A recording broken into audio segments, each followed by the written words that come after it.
Hello everyone, स्वागत है सभी का हमारे नए चैनल इंडियंस बायोलॉजी हब में।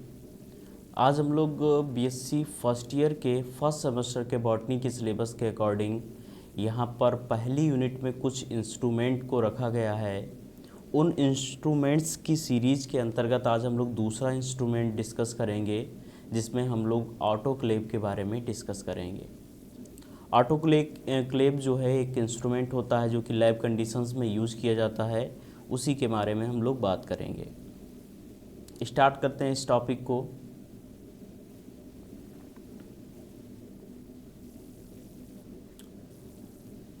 ऑटोक्लेव को हम लोग डिस्कस करने वाले हैं।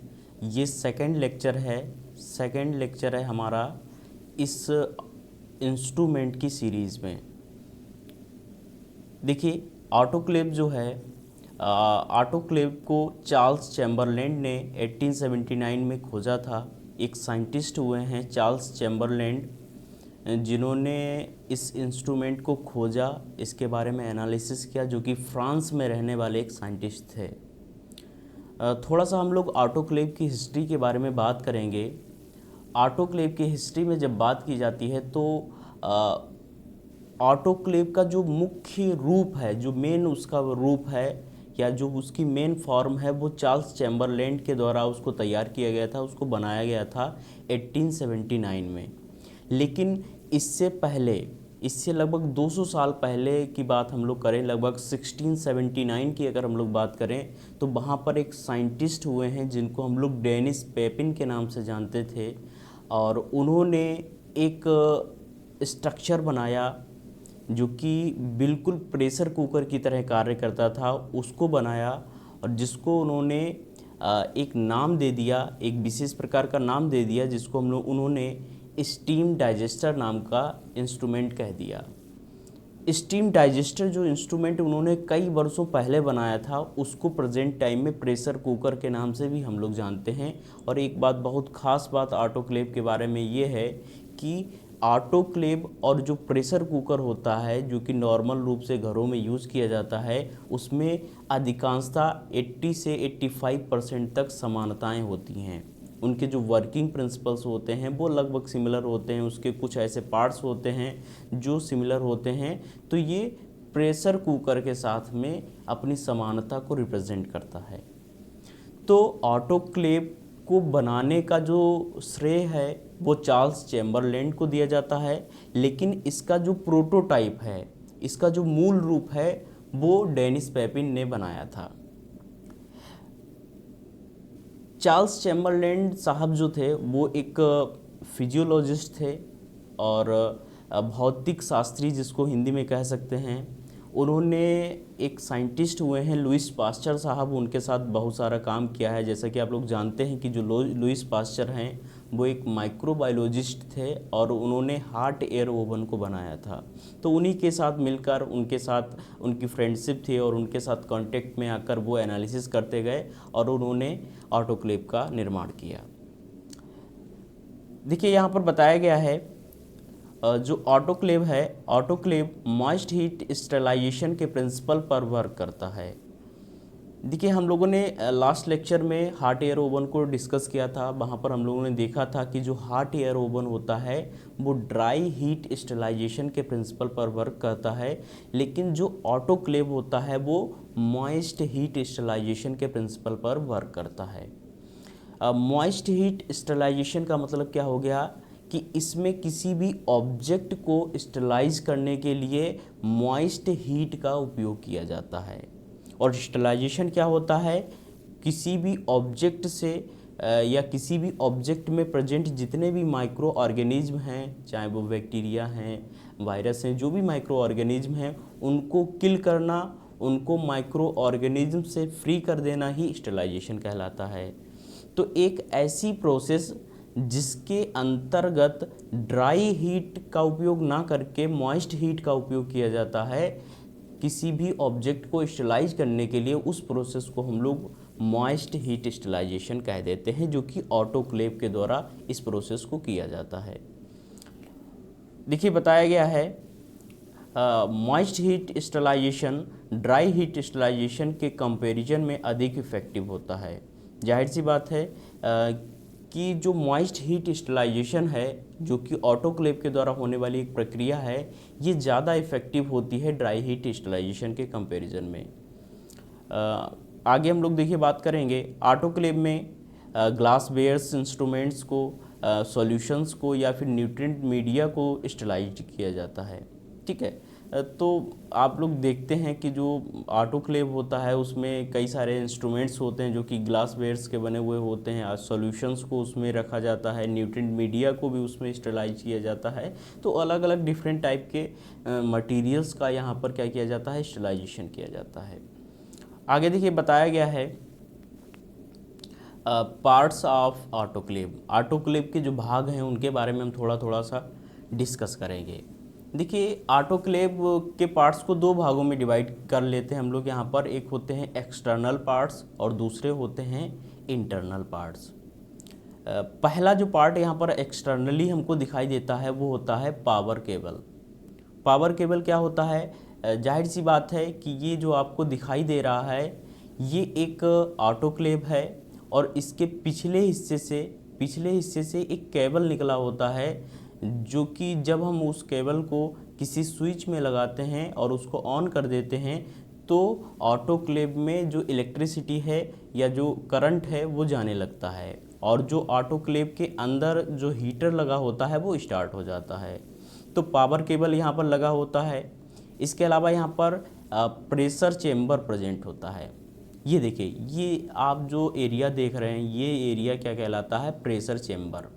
ये जो प्रेशर चेम्बर होता है ये बहुत ही ख़ास होता है क्योंकि ये सबसे इम्पॉर्टेंट या कह सकते हैं one of the most important part of autoclave.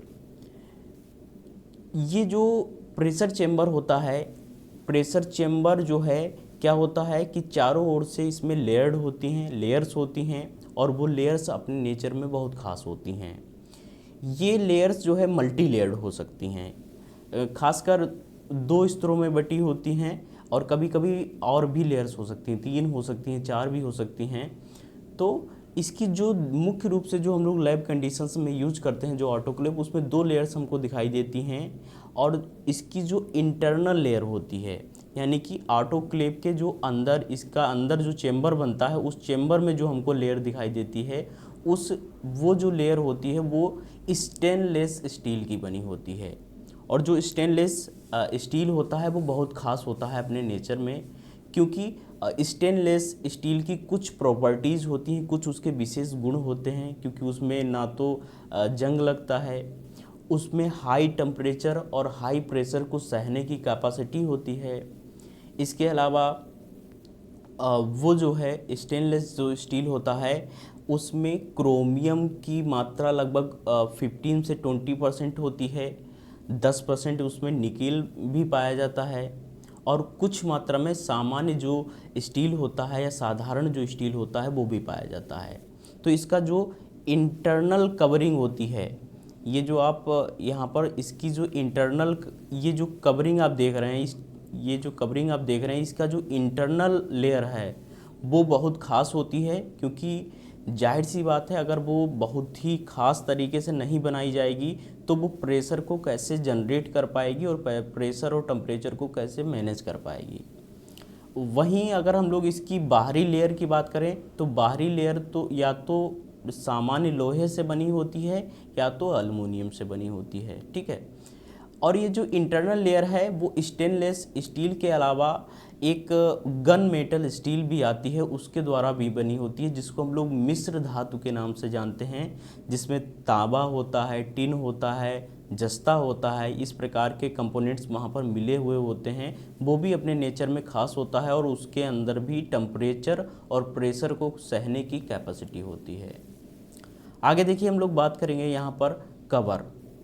Autoclave का जो कवर होता है, ये देखिए ये जो एरिया है ये कवर एरिया है और ये जो कवर होता है वो बहुत ही इम्पॉर्टेंट होता है क्योंकि कवर के ऊपर बहुत सारे स्ट्रक्चर्स आपको दिखाई दे रहे हैं और कवर जो है प्रेशर को बनाने में बहुत इम्पॉर्टेंट होता है।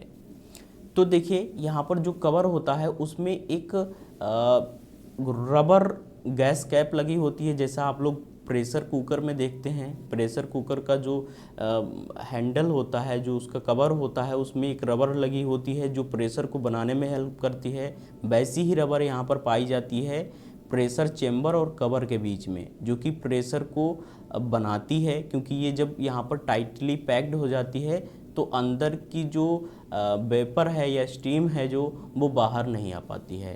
तो ये क्या करती है, प्रेशर को बनाने में हेल्प करती है। और ये जो कवर होता है वो भी बहुत ख़ास होता है, क्योंकि इसका स्ट्रक्चर अपने आप में विशेष तरीके से डिज़ाइन किया जाता है। इसके अलावा यहाँ पर देखिए लिखा हुआ है प्रेशर मीटर। प्रेशर मीटर क्या होता है, ये देखिए यहाँ पर ये जो स्ट्रक्चर लगा हुआ है इसी को हम लोग कह देते हैं प्रेशर मीटर। ये क्या है, प्रेशर मीटर। प्रेशर मीटर का एक ही कार्य होता है, इस स्ट्रक्चर के अंदर या प्रेशर चेम्बर के अंदर जो प्रेशर जनरेट होता है, जाहिर सी बात है कि अंदर जो वाटर होता है, वाटर के द्वारा जब हीटर उसको वाटर को गर्म करता है तो स्टीम बनती है और वेपर बनती है, जो कि स्टीम हम लोग कह सकते हैं, और उसके द्वारा प्रेशर क्रिएट होता है। उस प्रेशर को इस प्रेशर मीटर के द्वारा मापा जा सकता है, जो कि 5 या 10 या 15, 20 कुछ भी हो सकता है। ठीक है, तो इस प्रेशर मीटर के द्वारा यहाँ पर हमको इंटरनल एरिया का प्रेशर पता चल जाता है। इसके अलावा यहाँ पर देखिए एक प्रेशर वेंट पाया जाता है, जिसको हम लोग विसिल भी कह सकते हैं। ये जो पार्ट आपको दिख रहा है, ये वाला जो पार्ट है वो प्रेशर वेंट कहलाता है। इसको हम लोग अप एंड डाउन वेंट भी कह सकते हैं। ठीक है, क्योंकि आपने देखा होगा, आपने नॉर्मल जो कुकर होता है या प्रेशर जो कुकर होता है उसमें क्या होता है, सीटी लगी होती है। जब प्रेशर ज़्यादा होता है तो सीटी उठ जाती है, जब डाउन होता है तो वो नीचे हो जाती है। वैसे ही यहाँ पर ये जो प्रेशर वेंट होता है, जिसको हम लोग विसिल भी कह सकते हैं, तो ये क्या करता है, जब ऑटोक्लेव के इंटरनल एरिया में अधिक मात्रा में वेपर बन जाता है, जिसको हम लोग एक्सेसिव वेपर कह सकते हैं, तो उस वेपर को निकालने के लिए इस प्रकार के स्ट्रक्चर की हेल्प की आवश्यकता होती है। और जब ये अप हो जाती है तो प्रेशर बाहर निकल जाता है, और जब ये डाउन हो जाती है तो प्रेशर जब लो होता है तब ये डाउन हो जाती है। तो प्रेशर वेंट क्या करता है, प्रेशर को मैनेज करने का कार्य करता है। इसके अलावा यहाँ पर एक स्ट्रक्चर होता है सेफ्टी वैल्यू या सेफ्टी वाल्व होता है, वैल्यू नहीं होता, सेफ्टी वाल्व। सेफ्टी वाल्व इसको हम लोग कह सकते हैं। सेफ्टी वाल्व भी अपने आप में एक इम्पॉर्टेंट स्ट्रक्चर होता है। यहाँ पर समझने की कोशिश करेंगे इसको हम लोग। सेफ्टी वाल्व जो होता है, जाहिर सी इसका जो नाम है वो अपने आप में ख़ास है, सेफ्टी वाल्व, यानी कि किसी भी इंस्ट्रूमेंट या किसी भी मशीन को सुरक्षा प्रदान करने वाला स्ट्रक्चर। तो ये देखिए यहाँ पर ये जो स्ट्रक्चर आपको दिखाई दे रहा है, इसको हम लोग कह देते हैं सेफ्टी वाल्व। ये क्या करता है, एक पतली सी लेयर के रूप में एक पतली सी रबर के समान संरचना का बना हुआ होता है। और कभी कभी जब हमारा जो प्रेशर वेंट है, जिसको हम लोग विसिल भी कहते हैं, ये जब कभी कभी क्या करता है, नहीं कार्य करता है, नहीं फंक्शन करता है, तब हमारी इस ऑटोक्लेव में प्रेशर ज़्यादा हो जाता है।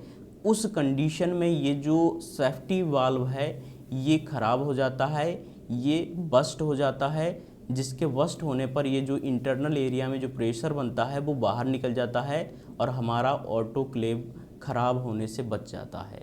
तो इसी कारण इसको सेफ्टी वाल्व का नाम दे दिया जाता है। इसके अलावा यहाँ पर एक रिलीज़ नोब पाया जाता है। रिलीज़ नोब क्या होता है, ये जो स्ट्रक्चर आपको दिखाई दे रहा है इसको हम लोग कह देते हैं रिलीज़ नोब।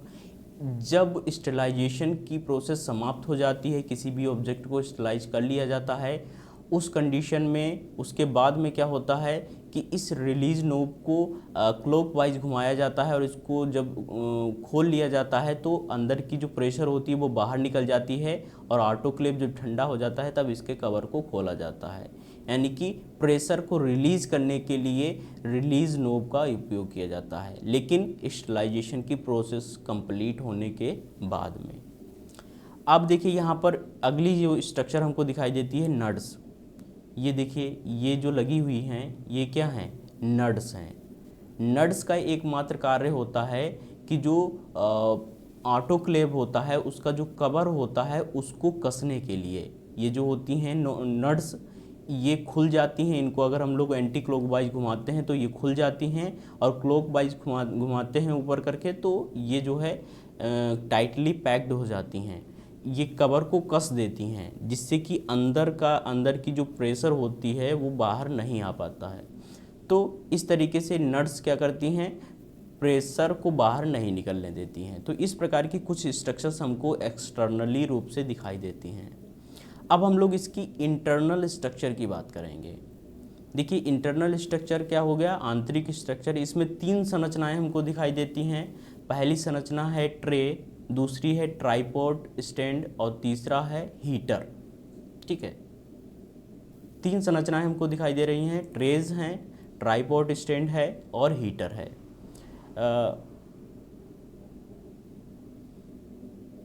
ये देखिए, ये इंटरनल एरिया में आपको सारी चीज़ें समझने में आसानी होगी। तो देखिए यहाँ पर ये जो आपको स्ट्रक्चर दिख रहा है, इसको हम लोग कह देते हैं ट्रे। ठीक है, ये ट्रे जो है वो ट्राइपॉड स्टैंड के ऊपर रखी होती है। ये देखिए, ये जो ट्राइपॉड स्टैंड है, इसके इंटरनल एरिया में इस तरीके से ट्राइपॉड स्टैंड रखा रहता है और उसके ऊपर ट्रे रखी रहती है। ट्रे में क्या किया जाता है, ट्रे में हम लोग जिस इंस्ट्रूमेंट या कह सकते हैं जिस ऑब्जेक्ट को स्टरलाइज करते हैं, उसको यहाँ पर इस ट्रे में रख देते हैं और ऑटोक्लेव को हम लोग बंद कर देते हैं। तो ट्रे जो है किसी भी ऑब्जेक्ट को रखने के लिए यूज़ की जाती हैं। ठीक है, इसके अलावा क्या होता है, ट्राइपॉड स्टैंड। ट्राइपॉड स्टैंड क्या होता है, ट्राइपॉड स्टैंड के ऊपर हम लोग क्या करते हैं, ट्रे को रख देते हैं। यानी कि ट्रे को सपोर्ट देने के लिए ट्राइपॉड स्टैंड का यूज़ किया जाता है। और इसके नीचे जो सबसे इम्पॉर्टेंट स्ट्रक्चर होती है इंटरनल एरिया में, वो होता है हीटर। और हीटर कैसा हो सकता है, रॉड शेप्ड हो सकता है या फिर क्वाइल्ड स्टेज में हो सकता है। रॉड के समान हो सकता है या फिर क्वाइल्ड स्टेज में पाया जा सकता है। तो इस प्रकार की 3 स्ट्रक्चर्स के बेस पर आप समझ सकते हैं इंटरनल एरिया को। इंटरनल एरिया में सिर्फ 3 स्ट्रक्चर्स हमको मुख्य रूप से दिखाई देती हैं। ठीक है, अब हम लोग आगे बात करेंगे इसके वर्किंग प्रिंसिपल के बारे में। लिखा हुआ है working principle of autoclave. Autoclave का वर्किंग प्रिंसिपल। तो देखिए यहाँ पर क्या बताया गया है, ऑटोक्लेव में वाटर फिल किया जाता है जो एक फिक्स्ड लेवल तक ही भरा जाता है। देखिए सबसे पहली जो प्रोसेस की जाती है इस पूरी की पूरी प्रोसेस में, तो इसमें क्या किया जाता है, सबसे पहले ऑटोक्लेव के अंदर वाटर को फिल किया जाता है और वाटर को जो है एक सही मात्रा में, एक उच्च मात्रा में फिल किया जाता है। जैसे कि हम लोग यहाँ पर इस स्ट्रक्चर में समझेंगे।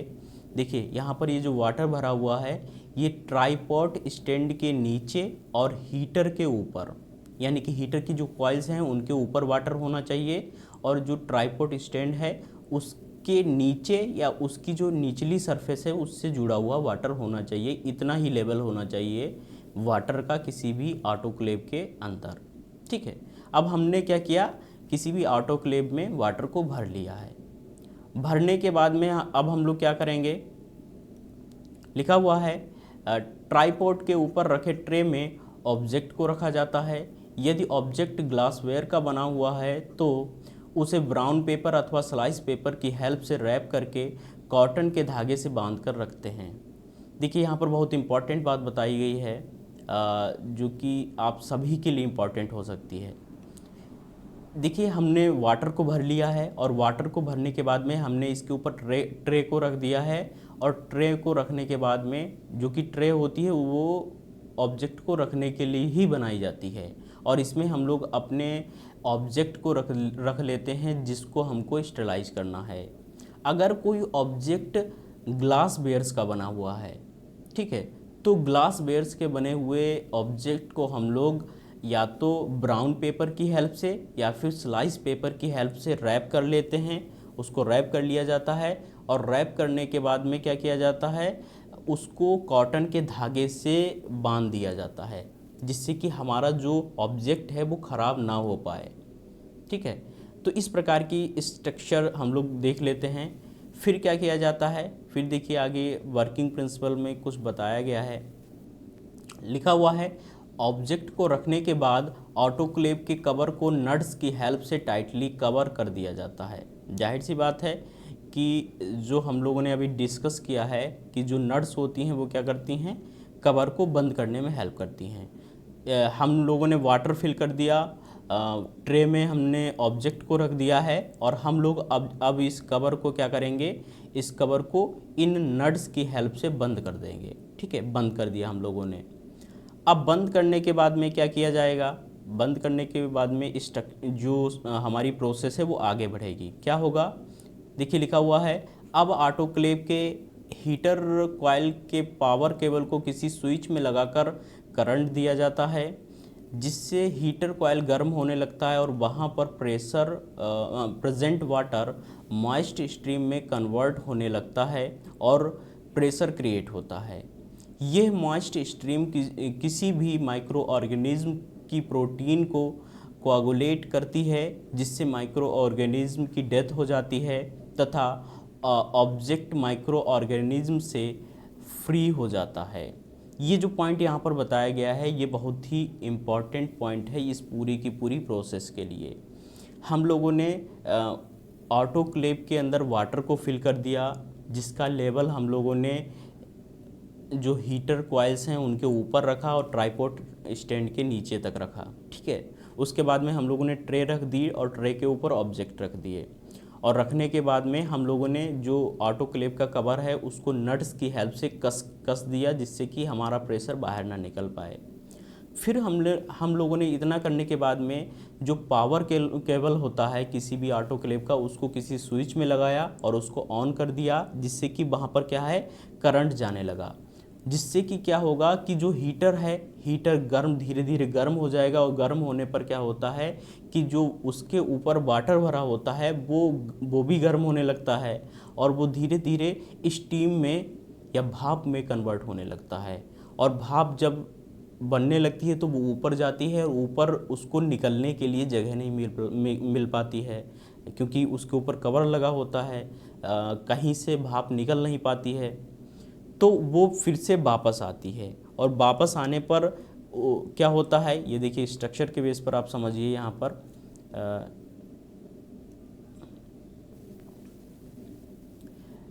तो यहाँ पर क्या होगा कि जब भाप ऊपर जाएगी वो भाप जो है फिर से वापस आ जाएगी, क्योंकि उसको निकलने के लिए जगह नहीं मिल पाती है।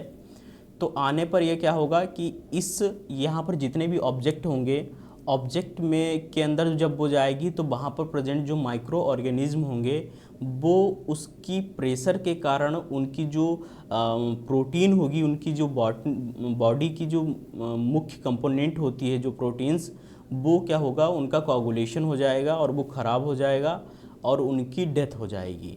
तो इस ऐसी प्रोसेस होगी जिससे कि हमारे सारे ऑब्जेक्ट जो है माइक्रो ऑर्गेनिज्म से फ्री हो जाएंगे और हमको इस प्रोसेस में यूज की गई जो मॉइस्ट स्ट्रीम है उसकी इम्पोर्टेंस पता होनी चाहिए, क्योंकि ये एक इफ़ेक्टिव मेथड होता है किसी भी ऑब्जेक्ट को स्टरलाइज करने के लिए। अब यहाँ पर एक बात बहुत इम्पॉर्टेंट है ऑटोक्लेव के बारे में। क्या इम्पॉर्टेंट है उसको भी थोड़ा सा समझ लेते हैं। देखिए ऑटोक्लेव में टेम्परेचर को मेंटेन करने का कोई क्राइटेरिया नहीं होता है, उसमें टेम्परेचर मेंटेन नहीं किया जा सकता है। प्रेशर को मेंटेन किया जा सकता है और टाइम को मैनेज किया जा सकता है, प्रेशर और टाइम को मैनेज किया जा सकता है। तो हम लोग क्या करेंगे, यहाँ पर